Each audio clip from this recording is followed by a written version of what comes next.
Night நீங்க தூங்கிட்டு இருக்கும்போது யாராச்சும் உங்க காது கிட்ட வந்து உங்க பேரை சொல்லி 3 வாட்டி கூப்பிட்டா தயவு செஞ்சு கண்ணை திறந்துடாதீங்க. சில வருஷத்துக்கு முன்னாடி ஸ்ரீதர் வினோதினின்னு சைல்ட்ஹுட் ஃப்ரெண்ட்ஸ் 2 பேர் இருக்காங்க. அவங்க 2 பேர் வீடும் பக்கத்துலயே இருக்கும். ஒரு நாள் அந்த வினோதினின்ற பொண்ணு ஒரு ஆக்சிடென்ட்ல இறந்து போயிடுறா. அவ இறந்து ஒரு 3-4 வருஷத்துக்கு எந்த பிரச்சனையும் இல்ல. கரெக்டா ஒரு 4 வருஷத்துக்கு அப்புறம் அந்த ஸ்ட்ரீட்ல இருந்த ஒருத்தர் ரெஸ்ட் ரூம் போறதுக்காக நைட் ஒரு 1 மணிக்கு வெளியே வராரு. அப்படி வெளியே வந்து பார்க்கும்போது அங்க இருந்த மரங்களுக்கு நடுவுல யாரோ அழுகுற மாதிரி சத்தம் கேட்டிருக்கு. இவரும் பொறுமையா உள்ள போய் பாக்குறாரு. அங்க போய் பார்த்தா ஒரு சின்ன பொண்ணு பாவாடை சட்டை போட்டுக்கிட்டு அங்க நின்னு அழுதுகிட்டு இருக்கா. இதே மாதிரி அந்த வினோதினியோட உருவத்தை அந்த ஊர்ல நிறைய பேர் பார்த்திருக்காங்க. ஸ்ரீதரும் இந்த விஷயத்தெல்லாம் கேள்விப்படுறான். பட் அவனுக்கு இந்த பேய் மேலெல்லாம் நம்பிக்கை இல்லை அப்படின்றதுனால இது எதையுமே அவன் கண்டுக்கல.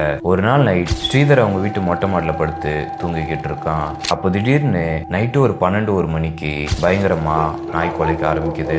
அது மட்டும் இல்லாம கொலுசு சத்தமும் கேக்குது. ஆரம்பத்துல ஸ்ரீதர் அது ஏதோ ஒரு பூச்சியோட சத்தம் தான் அப்படின்னு நினைச்சு இக்னோர் பண்ணிடுறான். பட் நேரம் போக போக அது கன்ஃபார்மா கொலுசு சத்தம் தான்றது ஸ்ரீதருக்கு தெரிய வருது. ஸ்ரீதரே எழுந்து அங்கங்க சுத்தி பாக்குறான். பட் அந்த சத்தம் எங்க இருந்து வருதுன்றதே தெரியல.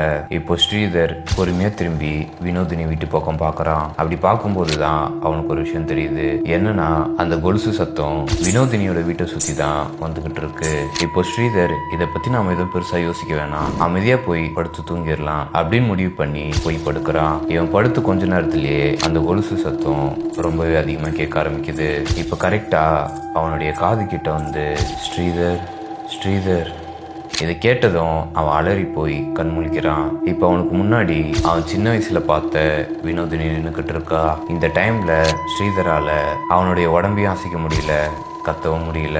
என்ன பண்றதுன்னே தெரியாம வினோதினியவே பார்த்துக்கிட்டு இருக்கான். ரொம்பவே எக்ஸ்ட்ரீம் பயத்துக்கு போய் ரொம்பவே கஷ்டப்பட்டு வாயை திறந்து கத்த ஆரம்பிச்சிடுறான். இவன் இப்படி கத்துனதுமே அந்த சின்ன பொண்ணோட உருவம் மறைஞ்சு போயிருச்சு. ஸ்ரீதரும் உடனே எழுந்து வேகமா கீழே ஓடி போய் அவங்க அம்மாவை எழுப்பி இது எல்லாத்தையும் சொல்றான். இது எல்லாத்தையும் கேட்டுட்டு அவங்க அம்மா ஸ்ரீதரை பயங்கரமா திட்டி இதுக்கப்புறம் நீ மேல தூங்கவே கூடாது அப்படின்னு சொல்லிடுறாங்க.